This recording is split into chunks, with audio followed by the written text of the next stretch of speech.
એસસીઓસી મીટિંગને લઈને ખૂબ જ મોટા સમાચાર વેલકમ બેક ખૂબ જ મોટી વિગતો સામે આવી રહી છે ગાંધીનગરથી એસસીઓસી મીટિંગને લઈને બેઠકને લઈને ખૂબ જ મોટા સમાચાર સામે આવી રહ્યા છે રાજ્યના મુખ્યમંત્રી અધ્યક્ષતા હેઠળ આ બેઠક મળવાની છે આ બેઠકમાં તમામ વિભાગના અધિકારીઓ હાજરી આપશે બેઠકમાં બીએસએફ કોસ્ટગાર્ડ સહિત આર્મી અને નેવીના અધિકારીઓ પણ હાજરી આપશે ગુજરાત રાજ્યના સરહદીય વિસ્તારમાં વ્યવસ્થા અને સુરક્ષા મામલે આ બેઠકમાં ખાસ સમીક્ષા કરવામાં આવશે ગઈકાલે પણ કચ્છ સહિતના વિસ્તારમાં પાકિસ્તાન દ્વારા ડ્રોન હુમલો કરવામાં આવ્યો હતો અને તે બાદ આજે એસસીઓસીની જે આ બેઠક મળી રહી છે તેને ઘણી જ મહત્વની માનવામાં આવી રહી છે બેઠકમાં બીએસએફ કોસ્ટગાર્ડ સહિતના આર્મી અને નેવીના અધિકારીઓ હાજરી આપવાના છે રાજ્યના સરહદીય વિસ્તારમાં વ્યવસ્થા અને સુરક્ષા મામલે આ બેઠકમાં ચર્ચા કરવામાં આવશે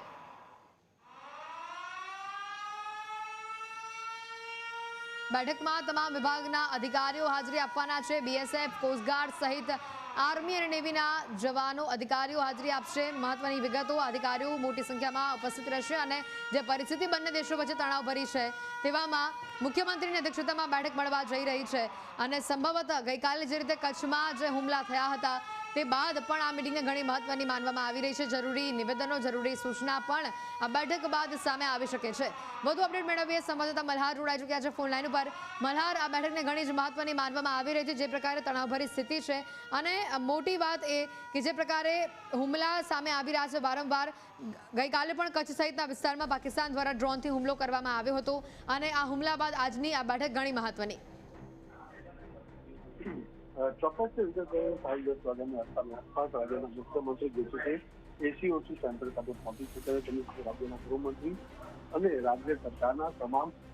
અગ્ર સચિવો અને મુખ્ય સચિવો જે છે તે બેઠકમાં પહોંચ્યા છે અત્યારે બંધ બારણે બેઠક શરૂ થઈ ચૂકી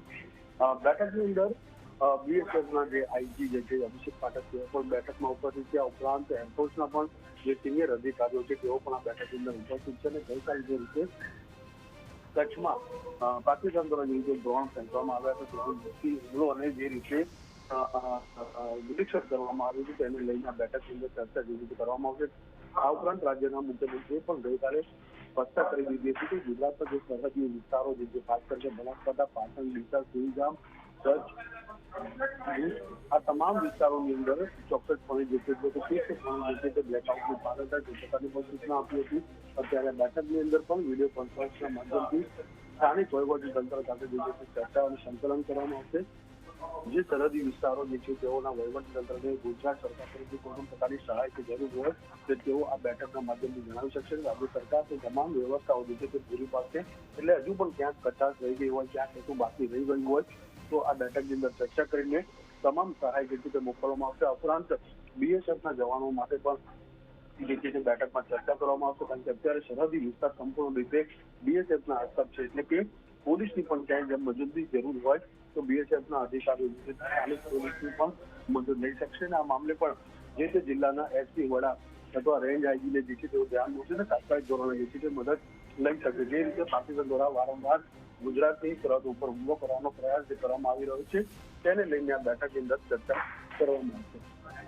બિલકુલ મહત્વની વાત છે કે આ બેઠક બાદ કોઈ મોટો અને મહત્વનો નિર્ણય પણ આવી શકે છે કારણ કે જે રીતે એક બાદ એક ચમકલા થઈ રહ્યા છે ડ્રોનથી હુમલા કરવાના પ્રયત્નો પાકિસ્તાન કરી રહ્યું છે આવી પરિસ્થિતિ વચ્ચે કોઈ મોટો અને મહત્વનો નિર્ણય પણ આવી શકે છે નાગરિકો માટે તેવું પણ લાગી રહ્યું છે મલ્હાર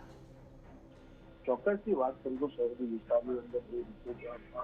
પાકિસ્તાન દ્વારા ડ્રોન છે તે આંટાફેરા કરી રહ્યું છે સતત ગઈકાલે પણ ડ્રોનના માધ્યમથી પાકિસ્તાન સરકાર દ્વારા જે છે તે જાસૂસી કરવામાં આવી હતી જોકે ડ્રોન જે છે તે ક્યાંય પણ કચ્છ ભુજ પાસે જે છે તે